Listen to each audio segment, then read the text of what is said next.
ನಮಸ್ಕಾರ, ನ್ಯೂಸ್ ಫಸ್ಟ್ಗೆ ಸ್ವಾಗತ. ನಾನು ಉಷಾ. ರಿಯಲ್ ಎಸ್ಟೇಟ್ ನಿಯಂತ್ರಣ ಪ್ರಾಧಿಕಾರ ರೇರಾ ಇದರ ವಿರುದ್ಧ ಸಾಲು ಸಾಲು ದೂರುಗಳು ಸರ್ವೇ ಸಾಮಾನ್ಯ. ಇದೀಗ ರೇರಾ ವಿರುದ್ಧ ಸುಪ್ರೀಂ ಕೋರ್ಟ್ ಕೂಡ ಗರಂ ಆಗಿದೆ.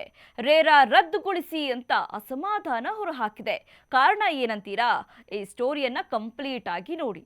ಮನೆ ಖರೀದಿದಾರರ ಹಿತರಕ್ಷಣೆಗಾಗಿ 2016ರಲ್ಲಿ ಜಾರಿಗೆ ಬಂದ ರೇರಾ ಗ್ರಾಹಕರ ಹಿತಾಸಕ್ತಿ ಮರೆತು ಬಿಲ್ಡರ್ಗಳ ಪರ ಕೆಲಸ ಮಾಡ್ತಾ ಇದೆ. ರೇರಾದಲ್ಲೂ ಸಾಲು ಸಾಲು ಅಕ್ರಮಗಳು ನಡೀತಾ ಇರೋದು ಬೆಳಕಿಗೆ ಬಂದಿದೆ. ಪ್ರಕರಣವೊಂದರ ವಿಚಾರಣೆ ನಡೆಸಿದ ಸುಪ್ರೀಂ ಕೋರ್ಟ್ ರೇರಾವನ್ನ ರದ್ದು ಮಾಡುವಂತೆ ಗರಂ ಆಗಿದೆ. ದೇಶದಲ್ಲಿ ರೇರಾ ಕಾರ್ಯವೈಖರಿ ಬಗ್ಗೆ ಸುಪ್ರೀಂ ಕೋರ್ಟ್ ತೀವ್ರ ಅಸಮಾಧಾನ ಹೊರಹಾಕಿದೆ. ಹಿಮಾಚಲ ಪ್ರದೇಶದ ರೇರಾ ಕಚೇರಿಯನ್ನ ಶಿಮ್ಲಾದಿಂದ ಧರ್ಮಶಾಲಾಗೆ ಸ್ಥಳಾಂತರಿಸುವ ವಿಷಯದಲ್ಲಿ ಹೈಕೋರ್ಟ್ ಆದೇಶವನ್ನ ಪ್ರಶ್ನಿಸಿ ಹಿಮಾಚಲ ಸರ್ಕಾರ ಮತ್ತು ಇತರರು ಮೇಲ್ಮನವಿ ಸಲ್ಲಿಸಿದ್ರು. ಇದರ ವಿಚಾರಣೆ ನಡೆಸಿದ ಮುಖ್ಯ ನ್ಯಾಯಮೂರ್ತಿ ಸೂರ್ಯಕಾಂತ್ ಹಾಗೂ ನ್ಯಾಯಮೂರ್ತಿ ಜಯಮಾಲ್ಯಾ ಬಾಗ್ವಿ ಅವರಿದ್ದ ಪೀಠ ರೇರಾವನ್ನ ಯಾರಿಗಾಗಿ ಸ್ಥಾಪಿಸಲಾಗಿದೆಯೋ ಅವರು ಸಂಪೂರ್ಣ ಬೇಸರಗೊಂಡಿದ್ದು ನಿರಾಶರಾಗಿದ್ದಾರೆ. ರೇರಾ ಬಿಲ್ಡರ್ಗಳಿಗೆ ಅನುಕೂಲ ಮಾಡಿಕೊಡುವುದನ್ನ ಬಿಟ್ಟು ಬೇರೇನನ್ನೂ ಮಾಡ್ತಾ ಇಲ್ಲ. ಇದನ್ನ ರದ್ದುಗೊಳಿಸೋದೇ ಉತ್ತಮ.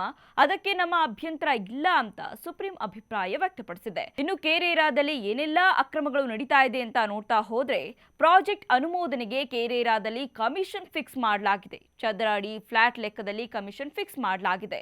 ಲಂಚ ಪಾವತಿಸಿದ್ರೆ ವಸತಿ ಯೋಜನೆಗೆ ಕೂಡಲೇ ಅನುಮೋದನೆ ಸಿಗುತ್ತೆ. ಕೆಲ ಕಠಿಣ ನಿಯಮಗಳ ಸಡಿಲಿಕೆಗೆ ಮತ್ತಷ್ಟು ಲಂಚಕ್ಕೆ ಡಿಮ್ಯಾಂಡ್ ಮಾಡಲಾಗ್ತಿದೆ.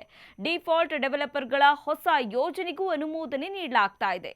ರಿಜಿಸ್ಟ್ರೇಷನ್ ಆಗದ ನಿವೇಶನಗಳಿಗೆ ಅಡ್ವಾನ್ಸ್ ಬುಕಿಂಗ್, ಮಾರಾಟಕ್ಕೆ ಅವಕಾಶವನ್ನು ಮಾಡಿಕೊಡಲಾಗಿದೆ. ಜಂಟಿ ಅಭಿವೃದ್ಧಿ ಒಪ್ಪಂದ ಇಲ್ಲದಿದ್ರೂ ವಸತಿ ಯೋಜನೆಗೆ ಅನುಮತಿ ನೀಡಿರುವ ಆರೋಪ ಇದೆ. ಗ್ರಾಹಕರಿಗೆ ಯೋಜನೆ ವಿಳಂಬದಿಂದ ಮರುಪಾವತಿ ಪರಿಹಾರದ ಹಣ ಸಿಗ್ತಿಲ್ಲ. ಬಹುತೇಕ ಪ್ರಾಜೆಕ್ಟ್ಗಳಿಗೆ ರೇರಾದಿಂದ ದಂಡ ವಿಧಿಸ್ತಾ ಇಲ್ಲ. ದಂಡ ವಿಧಿಸದೆ ಕೇವಲ ಆದೇಶ ಮಾಡಿ ಸುಮ್ಮನಾಗ್ತಾ ಇದೆ ಈ ರೇರಾ. ದಂಡ ಮತ್ತು ಮರುಪಾವತಿ ಬಗ್ಗೆ ರೇರಾ ಫಾಲೋ ಅಪ್ ಕೂಡ ಮಾಡ್ತಾ ಇಲ್ಲ.